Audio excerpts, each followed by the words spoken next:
पांशु जी, सोनीपत, हरियाणा। दादा वल्लभ श्री हरिवंश महाराज। महाराज जी, आपके चरणों में कोटि कोटि प्रणाम।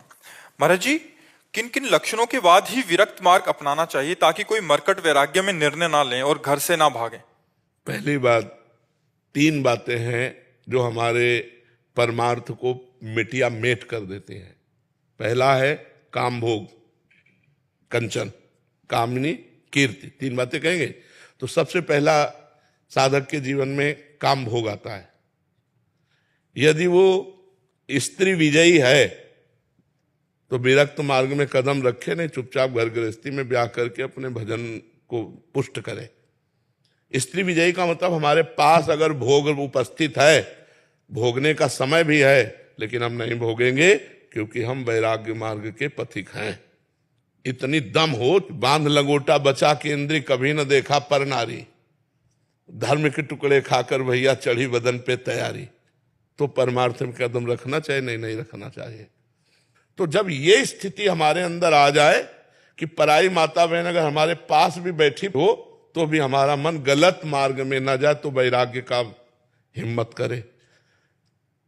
दूसरी बात, अगर हमको भीख मांग के खाना पड़ रहा है और हमें भीख भी नहीं मिल रही है तो भी हमें रुपए का चिंतन नहीं होना चाहिए, धनी पुरुषों की चाटुकारिता नहीं होनी चाहिए। अगर ये है तो बाबागिरी आग लगे। वो किसी काम की बाबागिरी नहीं जो धनियों के पीछे धन के लिए लालसा करके उनकी चाटुकारिता करे, वो बाबागिरी नहीं है। बाबा मंगबो भलो न बाप सो जो प्रभु राखे टेक, कंचन और कामिनी और फिर कीर्ति, मान प्रतिष्ठा की चाह रखना, ये परमार्थ से भ्रष्ट कर देती है। अगर 3 मोटी मोटी बातें समझ ले कि मुझे कंचन का मोह नहीं रखना, कामिनी से मोह नहीं रखना, मान प्रतिष्ठा से मोह नहीं रखना, रात दिन हर परिस्थिति को सहते हुए नाम जप करना है, तो वैराग्य में चले। अन्यथा घर में रहकर भजन करे तो सदगति हो जाएगी। बाबा जी बनने पर पाप होए तो फिर और का, मान लो चोर है तो दंड मिलकर पवित्र हो सकता है, लेकिन पुलिस चोर बन जाए तो फिर वो विशेष दंड नहीं, क्योंकि तुम कानून के रखवाले होकर कानून का हतन कर रहे हो, इसलिए वो तो कानून का विरोधी है क्योंकि जानता नहीं है, और तुम तो कानून को जानते हो। ऐसे ही संसार का पापी जीव तो जानता नहीं धर्म को, तुम तो धर्मात्मा हो, बाबा जी उपदेष्टा हो, तुम विशेष पापी हो, विशेष दंड के अधिकारी हो। अगर कोई वेश रखकर पाप करे तो विशेष दंड का अधिकारी होता है। इसलिए भगवान के भजन करने के लिए 2 मार्ग हैं, एक गृहस्थ मार्ग, एक विरक्त मार्ग। गृहस्थ मार्ग में आप जैसे हो अपने अनुसार चलते हुए घर गृहस्थी का पालन करते हुए राधा राधा जप रहे हो, भूखे को भोजन पवा दिया, कभी किसी बीमार को औषधि दे दिया, बढ़िया भजन हो रहा है। बाबा जी बनकर दूसरी माता बहनों की तरफ गंदी दृष्टि रखना, सेठ की चाटुकारिता करना और अपने सम्मान के लिए नौटंकी नाटक करना, घोर नरक मिलेगा, पक्का समझ लो।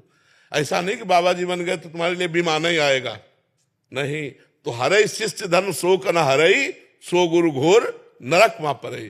जो शिष्य के धन का तो अपहरण कर रहा है लेकिन शोक का अपहरण नहीं कर पाया, उसे परम पद नहीं दिला पाया, उस गुरु को नरक जाना पड़ता है।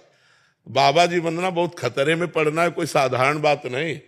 हम कह रहे 50 वर्ष ब्रह्मचारी रहे और 5 मिनट गलती हो गई तो 50 वर्ष पर पानी फिर गया कि नहीं फिर गया?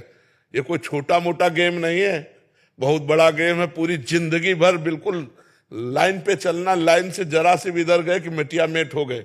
एक गलती में पूरे जीवन की तपस्या को मिट्टी में मिला करके 1 मिनट में साबित कर दिया जाएगा पाखंडी है। एक गलती में यार जीवन भर भजन किए 5 मिनट गिर गया तो क्षमा करो, कोई क्षमा नहीं करेगा।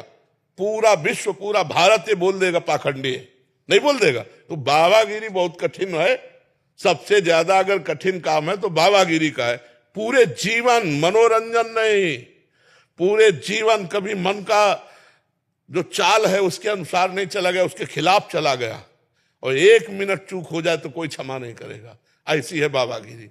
इसलिए पूरी तलवार की धार कही गई है, ज्ञान के पंथ कृपान के धारा, और परत खगेश लगे नहीं बारा। इसलिए बाबा जी तो बनोमती हाँ, अपने घर में गरम गरम रोटी पाओ और राधा राधा जपो, इससे कल्याण। कलयुग है, कलयुग है। बाबागिरी का निर्वाह करना बहुत कठिन है। और अपने लोग गंगा किनारे 20 वर्ष भगवान जैसे, तो वो निर्वाह हो गया।